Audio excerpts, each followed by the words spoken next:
Y en este Día del Niño, normalmente las jugueterías se llenan porque todos queremos dar un obsequio, queremos regalar algo. Y pensaba un momento en cuál es el mejor regalo que le podemos dar a un niño. Para muchos, el mejor regalo puede ser una fiesta, una salida especial, tal vez una caja de comida, una cajita especial. Para otros, el mejor regalo que le pueden dar a los niños es la formación académica. Muchos padres sé que se esfuerzan por tener en buenos colegios a sus hijos.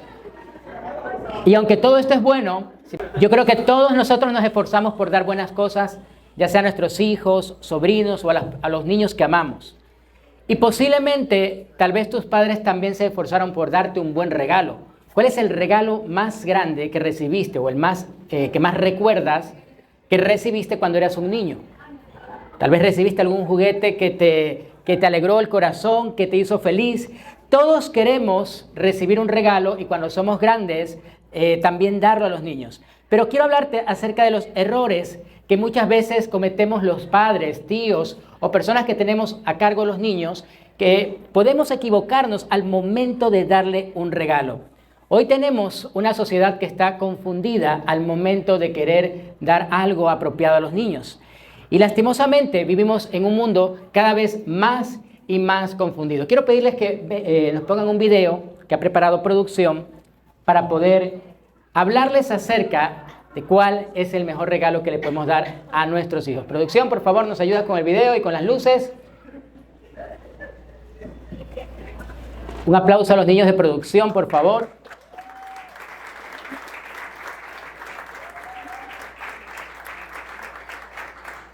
Aunque parezca todo normal, dentro de estas cuatro paredes existe un caos oculto.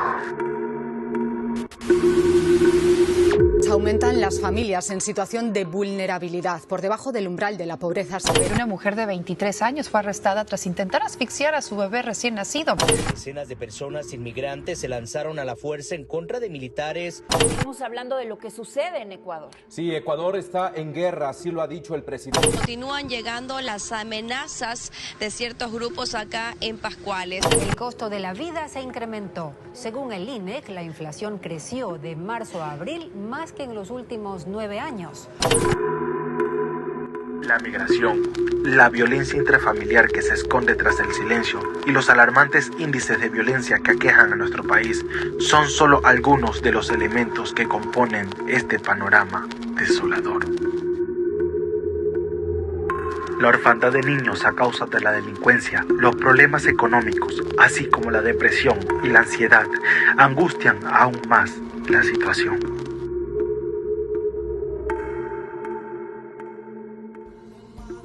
Como familia de fe, aspiramos ser parte de la solución y te invitamos a sumarte a nuestra campaña, donde nos enfocaremos en cómo llevar la presencia de Dios a nuestros hogares y contribuir al cambio tanto de nuestras familias como de nuestra nación.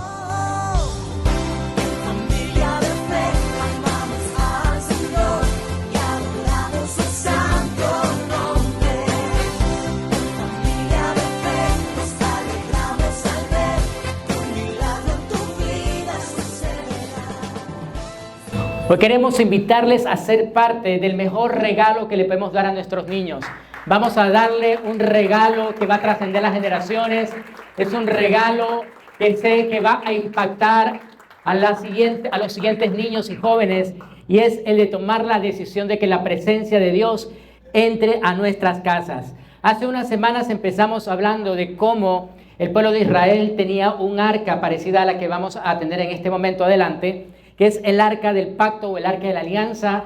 Y hablamos la semana pasada que esta arca contenía elementos de gran valor representativo para el pueblo de Israel. Contenía, ¿se acuerdan? Las tablas de los 10 mandamientos. Tenía también la vara de Aarón y tenía también un trozo de maná que representaba el alimento y el sustento de Dios para el pueblo. Y la Biblia describe en 1 Samuel 7 que el arca primero estuvo en manos de un hombre llamado Abinadab. Durante 20 años este hombre la tuvo en su casa. 20 años, y textualmente la Biblia dice en 1 Samuel 7, del 1 al 2, que durante esos 20 años Todo ese tiempo los israelitas se lamentaron porque parecía que el Señor los había abandonado. ¿Cuántos al ver las noticias de este video sentimos como si Dios nos hubiera abandonado? Sentimos como que si Ecuador no fuera escuchado por el Señor. Tal vez muchos hoy experimentamos esa sensación de ¿qué pasa, Señor? Clamamos por paz y la paz no llega. Clamamos para que algo cambie y no cambia. Y creo yo que este pasaje es muy propicio para entender lo que puede estar sucediendo. Abinadab tuvo esa arca, ese cofre de oro precioso que tenía la presencia del Señor, pero no pasó nada en su casa. Sin embargo, hablamos de eso la semana pasada. Luego el arca va a manos de un hombre llamado Obed-Edom. Y es ahí donde comienza a formarse un cambio. Pero antes déjame hablarte un poquito de Abinadab y los errores que son comunes en un hombre o en una mujer de hoy en día. Yo creo que Abinadab representa los errores que nosotros los padres podemos cometer. ¿Cuántos padres aquí presentes hemos cometido errores al momento de criar a nuestros hijos? No sé si se han dado cuenta que cuando nace un hijo, uno comienza a cometer una serie de errores que luego cuando uno recapacita dije yo por gusto hice eso, por gusto dije esto, pero es normal. Y Abinadab se equivocó, aunque fue tarde cuando él se dio cuenta. Uno de los errores que cometemos los padres hoy en día es formar académicamente a nuestros hijos, pero no espiritualmente. Muchos no le enseñan a tener una relación con el Señor. Les enseñamos de pronto una serie de ritos o de liturgia. Y yo recuerdo cuando venía la tradición católica, me enseñaban a santiguarme, pero no sabía el por qué lo hacía. Simplemente lo repetía porque me lo enseñaron. Íbamos a una iglesia, pero no teníamos el sentido de por qué ir. Y comenzamos a tener una serie de rituales que a la larga eran simplemente algo religioso, pero no significaba una relación. Y es que podemos nosotros estar transmitiendo a nuestros hijos una religión, pero no una relación. Y hay muchos cristianos que hoy en día han cambiado la misa del domingo por la reunión cristiana del domingo. Y tenemos que hacer un giro en nuestra forma, en nuestra relación con Dios, porque si no, tarde o temprano nuestros hijos no van a entender el por qué están aquí. ¿Por qué les hemos preparado una fiesta? Tal vez ustedes escuchen un poco de bulla, pero incomodémonos un poco. ¿Saben? Los niños necesitan su espacio, necesitan divertirse. La iglesia debe ser un lugar que ellos anhelen venir, que ellos puedan estar felices. Cuando me enfermé el año pasado, durante casi un mes y un poquito más, no pude venir a la iglesia. Y las primeras semanas mis hijos no vinieron porque yo soy el que manejo. Así que uno de ellos me dijo, papá, este domingo nos vamos a la iglesia. Yo les dije, pero no puedo manejar todavía. No importa, el enfermo eres tú, no nosotros. Nosotros les hemos enseñado a nuestros hijos que amen venir a la iglesia. Y yo creo que es importante que les enseñemos a tener una relación. Otro punto en donde nos podemos equivocar es no enseñarle a interpretar correctamente las escrituras. ¿Conoces personas que tienen la Biblia abierta en la sala de su casa y lo tienen como un amuleto y dicen, no, es que así espantan los malos espíritus? Pero la Biblia no fue hecha para eso. La Biblia fue hecha para que tú y yo la leamos, aprendamos de ella y comprendamos el gran amor que tiene Dios para con nosotros. Así que te invito a que le enseñes a tus hijos a leer la palabra de Dios. Otro error muy común es aprender a vivir por lo emocional y no por principios. ¿Cuáles son los principios que rigen tu casa? ¿Cuáles son las directrices que les enseñas a tus hijos? Te voy a compartir algunas que tenemos mi esposa y yo. Por ejemplo, tenemos en nuestra casa un principio muy claro que es honrar padre y madre. Entonces, cuando mi esposa sirve la comida o la sirvo yo, normalmente las presas más grandes me las dan a mí o a ella. Y cuando mis hijos protestan, por ejemplo, mi hijo, que Caleb come bastante, me dice, ¿pero por qué le das a él más que a mí?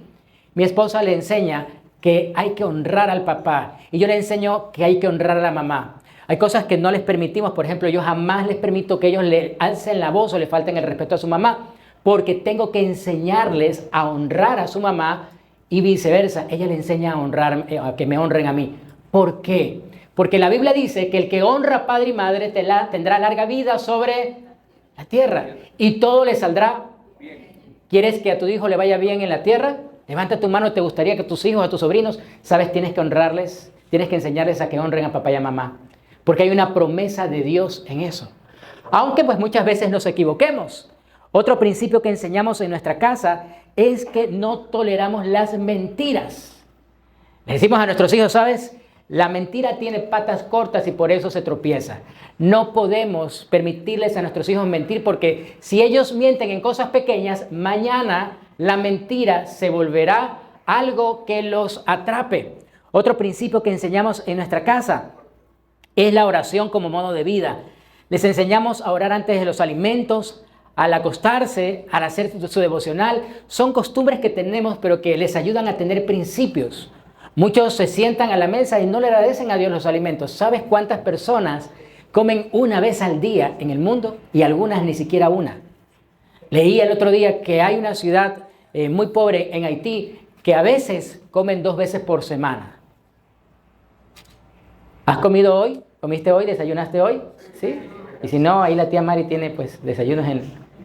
Agradecen a Dios por los alimentos. Son principios que les enseñamos a nuestros hijos. Otro principio que les enseñamos es aprender a congregarse los domingos. Para nosotros es muy importante porque es el día en que nosotros le damos a Dios nuestro tiempo. Nos congregamos independientemente de que sea feriado o no. Hay personas que cuando es feriado, ay no, pero es feriado, me voy de viaje. ¿Sabes qué estás transmitiéndole a tus hijos? Que el congregarse o el acercarse a Dios es negociable. O sea, va a depender mucho de la situación, del día o de la fecha. Yo quiero invitarte a que pienses cuáles son los principios de vida que le estás transmitiendo a tus generaciones. ¿Qué están aprendiendo tus hijos y qué aprenderán tus nietos? ¿Cuáles van a ser esas costumbres familiares? Leía el otro día que una de las cosas que más necesario es aprender o enseñar a nuestros hijos aquellas leyendas de nuestras generaciones, aquellas historias de nuestros antepasados, porque eso ayuda a que ellos continúen teniendo clara su identidad paternal o maternal. ¿Sabían ustedes que el pueblo de Israel durante años no tuvo tierra? ¿Has escuchado como que una persona viaja mucho como judío errante? Pues los judíos no tuvieron tierra durante muchos siglos. ¿Qué hizo que ellos mantuvieran sus costumbres? Que durante años, a pesar de que no tenían una tierra, en el lugar donde estuvieran, ellos se congregaban en sus casas un día a la semana, el día del Shabbat. ¿Qué hacían ese día? Se reunían en sus casas a compartir los alimentos. Y los padres y los abuelos le transmitían historias de su nación o de su familia. Así los hijos crecían y tenían sus generaciones que constantemente estaban, perdón, ¿se nos apagó? ¿Sí? Ahí. Un error técnico. Gracias. Por eso los judíos durante años, durante siglos, estuvieron fuera de su tierra y pudieron sostenerse como una nación. Y cuando en 1948 les dieron otra vez la apertura para volver a su tierra, volvieron de todas partes del mundo, se juntaron y formaron la nación de Israel.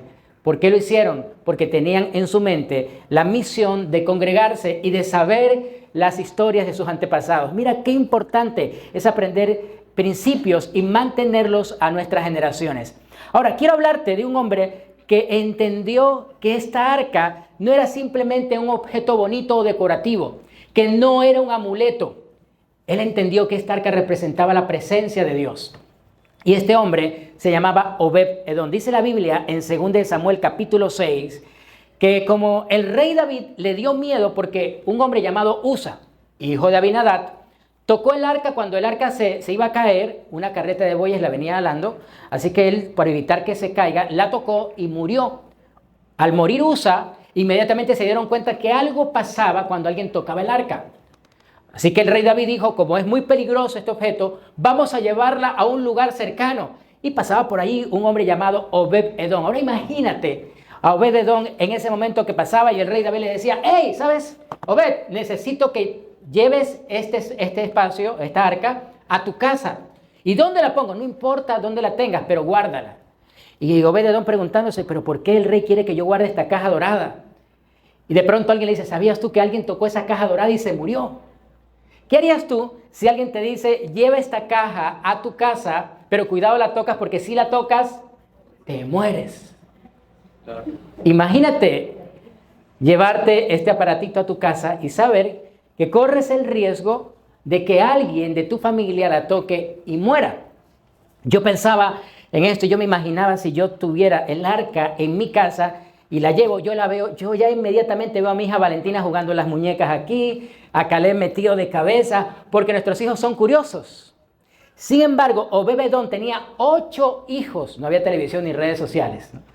8 hijos, y la escritura dice que Obed-Edom acepta llevar a su casa el arca. Así que llevan el arca, versículo 11 de 2 Samuel 6, dice, el arca del Señor permaneció en la casa de Obed-Edom por 3 meses. ¿Por cuántos meses? 3 meses. Y el Señor bendijo a Obed-Edom y a los de... O sea que no solo Obed-Edom recibió bendición, sino toda su casa. Y esto fue tan notorio que dice la Biblia, entonces le dijeron al rey David, el Señor ha bendecido a los de la casa de Obed-Edom y todo lo que tiene por causa del arca de Dios. Luego David fue y llevó el arca de Dios de la casa de Obed-Edom a la ciudad de David con gran celebración. Pregunta seria, ¿cómo se dieron cuenta que Obed-Edom estaba siendo bendecido por Dios? Debió haber sido muy notorio lo que pasó con él. Tal vez Obed-Edom, vamos a hacer conjeturas, tal vez Obed-Edom tenía ganado y de pronto las vacas que eran estériles comenzaron a parir y tuvieron muchas crías. El rebaño comenzó a multiplicarse. Las frutas, las uvas comenzaron a ser muy grandes. Imagínate uvas de este porte. Comenzó a haber una gran cosecha. Todo le iba bien a Obed-Edom. Todo lo que él hacía prosperaba. Hacía un negocio y le iba bien. Invertía en algo y le iba bien. Compraba una casa y alguien se acercaba para comprarla en un mayor valor. Todo lo que hacía prosperaba. ¿A alguien le gustaría que le pase eso? ¿Sí? ¿Te gustaría? Yo creo que todos. Pero había algo más. Todo lo que hacían sus hijos también prosperaba. O sea que no solo era él, sino que también su familia se vio bendecida. Es espectacular. Y todos se enfermaban en el pueblo, menos los hijos de Obed-Edom. Todo lo que pasaba con Obed-Edom era bueno. Yo no sé si te ha pasado que a veces ves a personas que les va bien y tú dices, qué suerte que tiene este loco. Qué bien que le va. ¿Te has puesto a pensar que tal vez no es suerte, sino que está aplicando algún principio que no estás aplicando tú? Y Obed-Edom entendió que el arca traía la presencia del Señor y a diferencia de su sucesor, Abinadab, él comenzó a hacer cosas, elementos que hoy quiero compartirte, que le permitieron experimentar la presencia de Dios. ¿A quién le gustaría experimentar la presencia de Dios en su casa? ¿A quién le gustaría que sus hijos comiencen a ser tan prósperos que la gente diga, oye, qué bien que le va a tus hijos, qué bien que le va a tus sobrinos, qué bien que se te ve?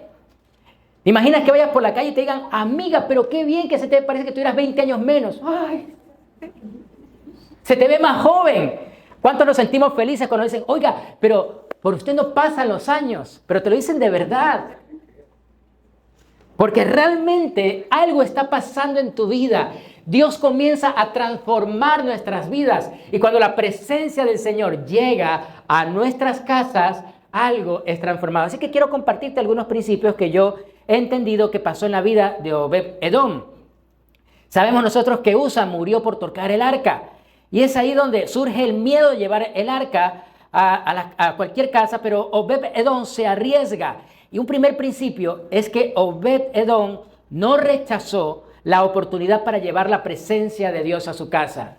Tal vez el rey David dijo, ¿algún voluntario para llevar esta arca? Y Obed-Edom dijo, aquí estoy, yo quiero llevarla a mi casa. Obed-Edom entendió que aquí había algo especial, pero Obed-Edom acaba de morir un hombre al tocarla. Sí, pero yo he leído cómo debe de ser trasladada el arca. Se equivocaron al llevarla así. Obed-Edom sabía y conocía, lo hablamos hace 15 días, sabía y conocía acerca del arca. Era un hombre que comprendía que esto era una oportunidad. Hoy Dios te está dando la oportunidad para que exista un cambio en tu casa a través de la palabra del Señor. La palabra de Dios lleva la presencia de Él a donde tú estás y donde su palabra es predicada. Así que piensa por un momento acerca de Obed-Edom cuando él acepta el desafío de llevar a su casa. Él no rechazó. Otros tal vez dijeron, no, en mi casa no hay espacio. No, porque si la toca a mis hijos, uno de mis hijos se muere. Pero Obed-Edom dijo, no, en mi casa va a estar segura, en mi casa va a estar bien. Si sabes tú que tienes hijos pequeños y que pueden tocar el arca, tal vez tú hubieras decidido no llevarla. Tal vez, bueno, que la toque mi suegra, pero no mis hijos. Pero Obed-Edom, no digo yo por mí, por si acaso, ¿no? Pero Obed-Edom dijo, no, que yo sé que si educo a mis hijos, enseño a mis hijos, ellos van a respetar esto porque esto trae la presencia del Señor. Así que Obed-Edom se arriesgó. ¿Cuál ha sido el riesgo más grande que has corrido para llevar la presencia del Señor a tu casa? ¿Cuál es ese riesgo que tú has corrido? Yo corrí un riesgo muy grande hace muchos años. Me fui fuera del país para aprender más del Señor. Y yo recuerdo cuando tuve que tomar la decisión de cerrar la empresa e irme a estudiar fuera del país, mi mamá habló muy seriamente conmigo y me dijo, Jorge Luis, cuando mi mamá está enojada me dice Jorge Luis, pero ¿cómo es eso que te vas y cerraste la empresa? Así como a Federico, más o menos, ¿no? Entonces, yo le dije, pero mamá, es que quiero ir a servir a Dios, pero no es posible. Y se enojó mi mamá. Y en ese momento del coraje me dijo, no quiero saber nada. Y si te vas, olvídate de todo. Y bueno, pero sabes, después de unos años, mi mamá se entregó a Cristo. Sabes, hay cosas, hay riesgos que debes de tomar. Amigos o amistades que tal vez se van a alejar, pero sabes, cuando tú buscas la presencia de Dios como tu prioridad, la presencia del Señor es tan importante para ti, todo lo demás pasa a ser secundario y tarde o temprano esos amigos que te dejaron a un lado volverán, si es que realmente te aman o te aprecian. Esos familiares que tal vez por un momento te dieron la espalda, volverán. ¿Sabes por qué? Porque la presencia de Dios es notoria en tu vida. ¿Te ha pasado que hay gente que se acerca y te comienza a contar sus problemas sin conocerte? Y te dicen, yo no sé por qué le estoy contando esto a usted. Es que usted me inspira confianza. ¿Sabes por qué? Porque sienten en ti la presencia del Señor. Hay algo, un brillo especial que hay en ti. Y estés como estés, ese brillo sigue resplandeciendo aunque no te des cuenta. La presencia del Señor está contigo, pero es tiempo de brillar más. ¿Amén? Así que un segundo punto que quiero compartirte, un segundo principio que puso en práctica Obed-Edom en 1 Crónicas 15:23. Y dice la Biblia que cuando marchaban delante del arca de Dios, Obed-Edom y Jeías fueron también elegidos para vigilar el arca. ¿Sabes qué hizo Obed-Edom? Siempre quiso mantenerse cerca de la presencia del Señor. Se la llevaron de su casa, pero él se fue de portero. Se fue a servir.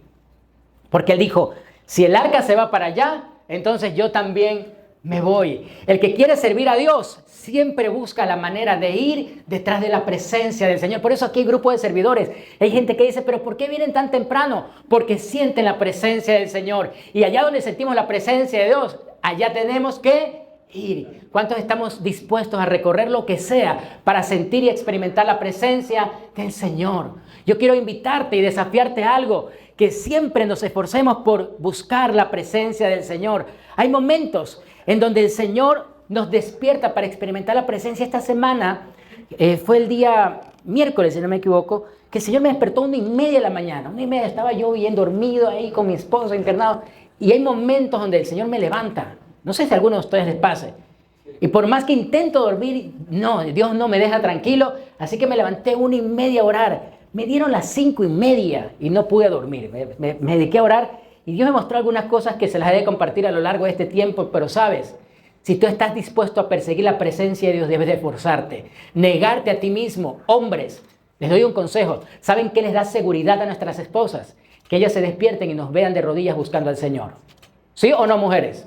Tenemos que aprender a esforzarnos. Tenemos que aprender de Obed-Edom, que dijo, no, yo sé que voy a buscar la presencia de Dios y así sea como portero me voy. Otro principio que tuvo Obed-Edom, y es que era un adorador. 1 Crónicas 15 dice la Biblia, Asaf, el líder de este grupo, tocaba los címbalos. El segundo era Zacarías, seguido por Jehiel, Semitamos, Jehiel, Matatías, Eliab, Benaya, Obed-Edom y Jehiel.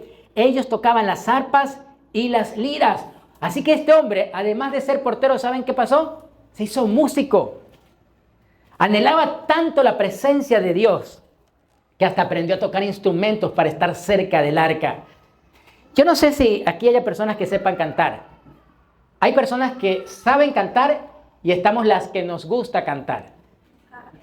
¿Sí? Hay alguien aquí que es así. A mí me gusta cantar, yo canto. Pero cuando mi esposa me escuchó cantar casi no se casa. Hay algunos que tal vez no tenemos el talento, pero nos gusta cantar.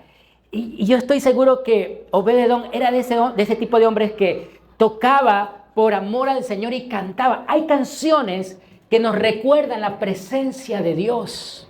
Hay momentos en donde Dios te regala una melodía que te conecta tanto con Dios que tú dices, wow, esa canción me recuerda a Dios. Huele al Señor, huele a su fragancia. Hay algunas que todavía, yo recuerdo, hay una canción viejita, tal vez algunos la recuerden, que dice, Dios ha sido bueno, Dios ha sido bueno, bueno es Dios. Cuando llegan momentos donde me siento triste o deprimido, recuerdo esa canción y digo, el Señor ha sido bueno, siempre ha estado allí. O una canción que Dios me regaló en un momento muy difícil, pero muy difícil, cuando Caleb estaba en el hospital con cáncer y después lo habían operado y estaba en un momento crítico. Siempre me acuerdo de esa canción que dice, la última palabra la tienes tú. ¿Te acuerdas? Tú eres mi sustento, tú mi creador, y la última palabra la tienes. ¿Sabes? Hay melodías que te dan la certeza de que Dios está contigo, de que la presencia del Señor está contigo. ¿Qué música se escucha en tu casa? Si en tu casa se escucha Bad Bunny, pues eso es lo que vas a traer. No vas a traer la presencia de Dios. ¿Qué escuchan en tu casa? ¿Qué melodía se escucha en tu familia? Aún, ¿cuál es la canción? El himno familiar. Hay canciones que son como de la familia, que son como parte de la identidad de tu familia. Eso es necesario entender para formar generaciones que transmitan historias. Hay generaciones que se crían con música equivocada. Y ojo, que yo no soy, les digo la verdad, y aquí voy a desmitificar esto, yo no soy de que siempre estoy escuchando géneros musicales cristianos, yo escucho de todo tipo de géneros. De hecho, yo soy muy romántico, me gustan las canciones de José José, y a mi esposa algunas le dedico todavía. ¿Sí? Bueno, 40-20 no, pero que estamos casi ahí,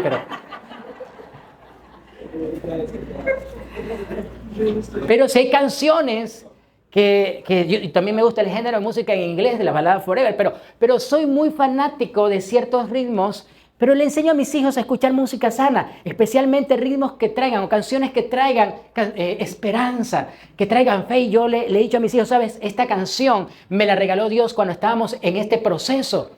Y les explico y les enseño. Obed-Edom le enseñó a sus hijos a adorar al Señor. Obed-Edom hizo alabanza en su casa y también le enseñó a sus hijos a adorar a Dios. ¿Cuándo fue la última vez que te reuniste con tu familia para adorar públicamente al Señor? Quiero pedirte que veamos lo que dice 1 de Crónicas 26, versículo 4.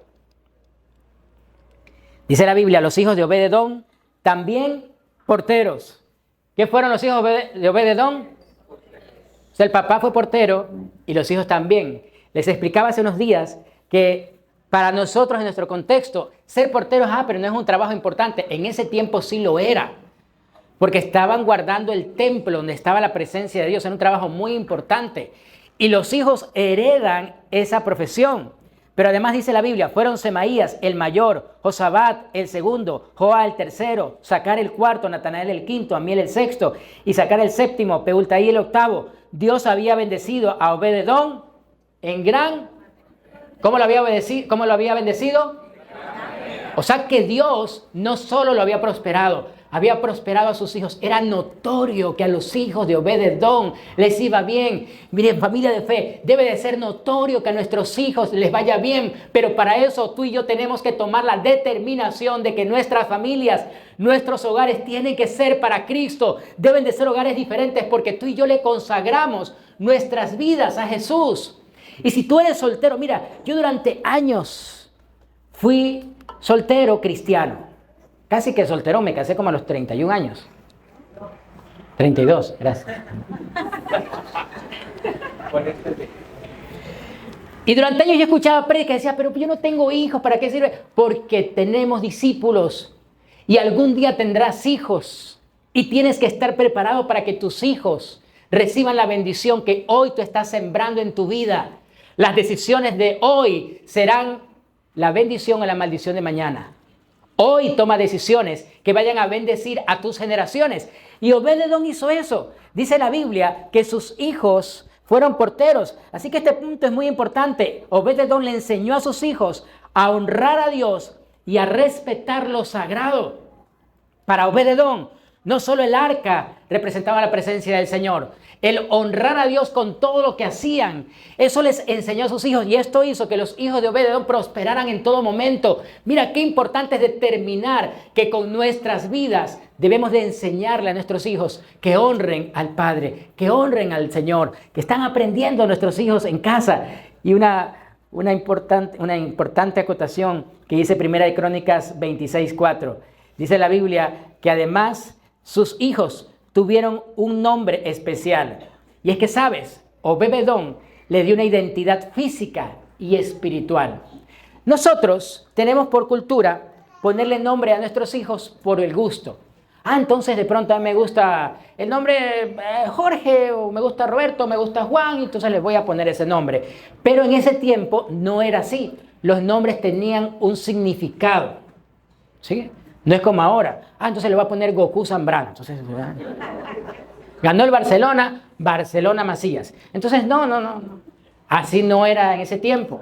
Los nombres tenían una importancia porque daban una identidad física y espiritual. Y esto fue lo que hizo Obed-Edom, porque cada hijo tenía un significado, cada nombre de sus hijos tenía un significado. Por ejemplo, Semaías significa Yahvé o yo. ¿Qué significaba? Dios lo había escuchado. Tal vez este hombre no había podido tener hijos, pero él anhelaba y oraba al Señor, y Dios lo escuchó y le dio una descendencia. Así que le puso por nombre a su primer hijo Semaías. El segundo, Josabat, Yahvé ha dotado, el Señor ha bendecido. El tercero, Joa, Yahvé es un hermano de vida. El cuarto, Sacar, se cree que es un derivado de Isaacar, que significa recompensa. ¿Qué significa? Recompensa. Natanael significa Dios ha dado, o regalo de Dios. Amiel significa Dios es mi pueblo. Peultaid, Dios ha recompensado. Nosotros le pusimos a nuestros hijos Valentina, que viene de valiente, pero le pusimos por segundo nombre Jaciel, que significa visión de Dios. Y Caleb significa audaz. Ahora, cuando tú hablamos de identidad en Cristo e identidad física y espiritual, hablamos también de enseñarles a ellos qué significan para Dios. Y eso lo aprendí de mi esposa, porque cuando nuestros hijos eran pequeños, aún todavía conserva esa costumbre, mi esposa, y la aprendí de ella, cuando están dormidos, ella siempre le hablaba palabras de afirmación. Entonces a Valentina se acercaba a la cuna y le decía: Valentina, tú eres una niña valiente, tú eres una niña hermosa, tú eres una princesa, eres una mujer fuerte, vas a ser una mujer de Dios. Y le hablaba de esa forma. Lo hizo con Caleb también. Y un día yo estaba dormido y me despierto y la veo que estaba mirándome y estaba diciendo: eres un papacito y eres un hombre próspero. Entonces siempre esas afirmaciones producían en mí, en ella y en los niños algo especial. No se rían, es cierto. Y me vas a dar bonitos regalos. ¿Saben, esposas? Si quieren algo, ya saben la clave. Pero yo recuerdo que en una ocasión, cuando Caleb estaba con cáncer, y eso fue algo muy especial, mi esposa se acerca a la cuna, y Caleb estaba muy enfermo. Caleb todavía estaba en el proceso de quimioterapias, y ella me decía: mira, tenemos que hablarle a nuestros hijos y darles la identidad en Cristo. Y comenzaba a decirle: Caleb, tú eres un niño sano. No le hablaba en su presente, porque el presente de él en ese momento es que estaba con cáncer y estaba peleando por su vida. Así que le hablaba y le decía: tú eres un niño sano, eres un niño fuerte, tú vas a crecer y vas a ser un gran hombre, vas a ser un guerrero de Dios y vas a enseñarle a la gente el camino de Dios. Y sabes, Caleb salió del cáncer. Y sé que Dios hizo el milagro, pero nosotros como padres le damos una identidad en Cristo. Y si tú le preguntas a mis hijos, ellos saben qué significa su nombre. Si tú le preguntas: Caleb, ¿qué significa Caleb? Él te va a decir: audaz, porque fuiste audaz, le dijimos, para vencer al guerrero del cáncer. Nosotros como cristianos tenemos que darle una identidad a nuestros hijos. Tu hijo no es tonto, no es inútil. No, jamás le digas eso a tus hijos. Castra su creatividad. Tú tienes que decirle a tu hijo: tú eres un niño hermoso, valiente, deseado. Te amo. tenemos que aprender a hablarles de una forma positiva, de un lenguaje de fe. Tenemos que enseñar a nuestros hijos cuán importantes son para nosotros, aun cuando estén dormidos. Aún yo les invito a algo. Y esto, aunque hace rato lo dije en chiste, pero mi esposa sí me decía esas cosas. Bueno, lo de papacito lo dije de broma, pero sí hay palabras de afirmación que nos decimos. Y cuando ella está dormida, yo también le hablo y le digo: mi amor, eres maravillosa, eres una mujer sana, eres una mujer fuerte, eres una mujer que va a prosperar en todo. Aprendamos a darles una identidad a las demás personas. Yo quiero pedirte que mires un momento a la persona que está a tu lado y le digas algo bonito. Dile: tú eres un gran hombre de Dios, una gran mujer de Dios, eres una hermosa creación del Señor. Vamos, dile algo positivo. Aprendamos a decir cosas. Y si no lo conocemos, no importa. Aprendamos a decir cosas en un lenguaje de fe. Si me ayudas con la música. ¿Sabes qué produjo esto? Que Obed-Edom. Por cierto, esto no es confesión positiva, por si acaso, no. Porque se puede malentender. Esto es simplemente aprender a afirmar a las personas y a decirles cuán importantes son para nosotros. Porque cuando uno ha tenido que enterrar personas que uno ama, una de las cosas que tú le dices antes de que esas personas se vayan a la presencia del Señor es lo importante que han sido o que son para nosotros. Así que esto no tiene nada que ver con confesiones positivas. Es aprender a resaltar los aspectos buenos de las personas, porque normalmente nos concentramos en lo malo, pero olvidamos que hay cosas buenas que siempre tienen las personas que Dios pone en nuestro camino. Así que Obed-Edom le dio una identidad a sus hijos. Pero finalmente, en 1 Crónicas 26, dice la Biblia, Semaías, el hijo de Obed-Edom. ¿Se acuerdan qué significaba Semaías, el primer hijo? Yahweh oyó. Dios lo escuchó. Y dice la Biblia, Semaías, el hijo de Obed-Edom, tuvo hijos muy capaces. ¿Cómo fueron sus hijos? Muy capaces. Que obtuvieron posiciones de gran autoridad en el clan. Sus nombres fueron Oni, Rafael, Obed, Elzabat, sus parientes Eliú, Semaquías. Fueron hombres muy... Tal vez allá atrás está el futuro alcalde de Guayaquil o alcaldesa. Tal vez tenemos al futuro presidente, no lo sé. Tal vez tenemos allá en los niños los futuros abogados, médicos. Tenemos a un niño que posiblemente sea el que descubra la cura para el cáncer. Tal vez sea un niño que produzca un cambio necesario en nuestro país. No lo sé. Dios lo sabe. Tal vez un hijo tuyo sea el que logre estabilizar a nuestro país económicamente. No sé. Lo que sí sé es que allá está el futuro. En ellos. Los que estamos ya por encima de los 30, que somos una gran cantidad, aunque se me hagan los locos, estamos ya en un momento de la vida donde tenemos que pensar en dejar una herencia, pero no una herencia física, sino una herencia espiritual. Porque el día de mañana, cuando ellos sean profesionales, van a lograr hacer el cambio. Si llevan a Jesús en su corazón, podrán hacer un cambio positivo en nuestra sociedad.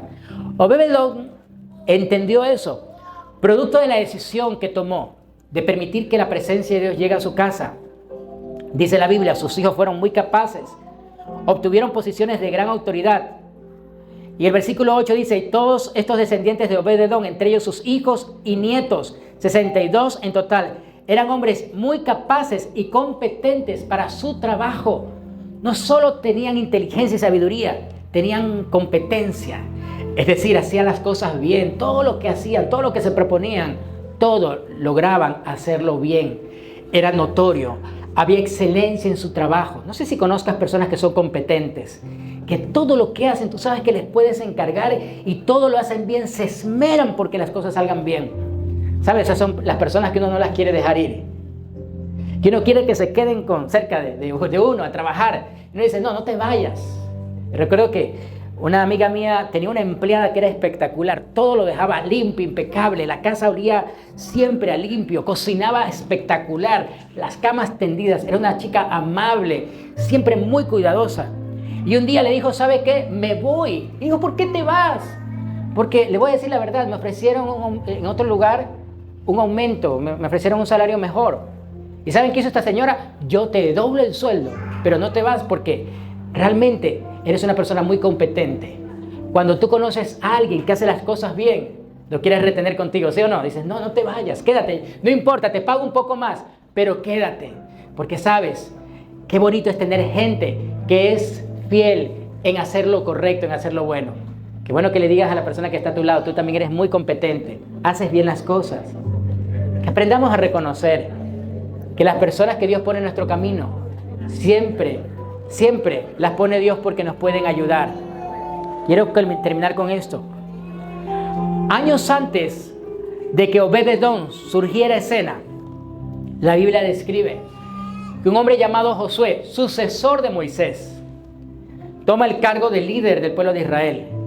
Y cuando Josué ya era mayor y algunos del pueblo de Israel comenzaron a desviarse, a tomar decisiones contrarias a la voluntad del Señor, Josué un día se levantó y le dijo, si ustedes deciden adorar a otros dioses, es problema suyo, pero yo y mi casa y yo serviremos al Señor. Él tomó una decisión muy radical y dijo, puede ser que todos los demás se tuerzan, tomen caminos equivocados, pero mi casa, mi familia y yo vamos a servir al Señor.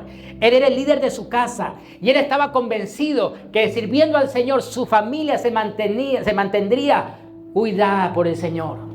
Mira, puede ser que estemos pasando momentos difíciles como país, pero si somos fieles a Dios y llevamos la presencia del Señor a nuestras casas, abrimos nuestros corazones y las puertas de nuestra vivienda al Señor, a pesar de la tormenta que estemos atravesando socialmente, nuestras casas serán protegidas por el Señor. Nuestras casas estarán protegidas por Dios. Recuerda que cuando en el Éxodo, o antes de que el Éxodo ocurriera, y el pueblo de Israel estaba en Egipto, la plaga más terrible de todas fue la plaga de la muerte de los primogénitos.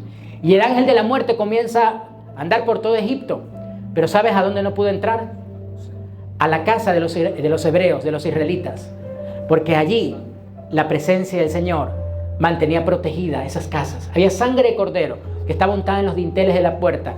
Esa sangre representa a Jesucristo, el cordero inmolado, que moriría por nosotros años después. Así que era un simbolismo. Hoy ya no vivimos por simbolismos. Hoy la sangre de Jesús está con nosotros. La sangre de Jesús nos ha apartado y nuestros hogares deben de ser para Cristo. Nuestros hogares deben de ser un lugar donde se adora a Dios. Y por eso hoy quiero desafiarte a que tomes la decisión y digas, mi casa y yo serviremos al Señor. Que digas, mi casa va a ser una casa de oración. Mi casa va a ser un lugar donde se adore al Señor. ¿Sabes? Hace años tomamos esa determinación con mi esposa. Aún cuando estábamos de novios dijimos, nuestra casa será un lugar para adorar al Señor. Y cuando llegó Valentina y luego Caleb, y comenzó todo el proceso de Caleb, de su cáncer y la enfermedad que durante años nos tuvo como familia muy preocupados, nosotros entendimos algo. Cuando Caleb lo operaron y ese día se puso muy mal y estaba a punto de irse a la presencia del Señor, recuerdo que yo le llamé a mi esposa, oramos, pero luego me fui al parqueadero del hospital y en ese espacio solo miré al cielo y le dije, Señor, amo a mi hijo con todo mi corazón, pero sé que no es mío, te pertenece a ti. Y si él vive, yo te voy a servir. Pero si él muere, también te serviré. Porque te amo más a ti de lo que lo amo a él. Y tomé la decisión de que mi casa y yo le serviríamos, con él o sin él. Porque nuestro amor no puede estar sujeto a que Dios cumpla lo que anhela nuestro corazón.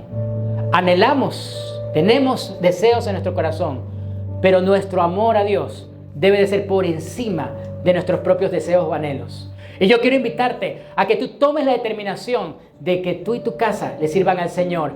Esa decisión lograría que mi hijo saliera del cáncer y hoy está bien gracias al Señor. Y por eso te quiero desafiar a que le digas hoy al Señor, mi casa y yo te serviremos.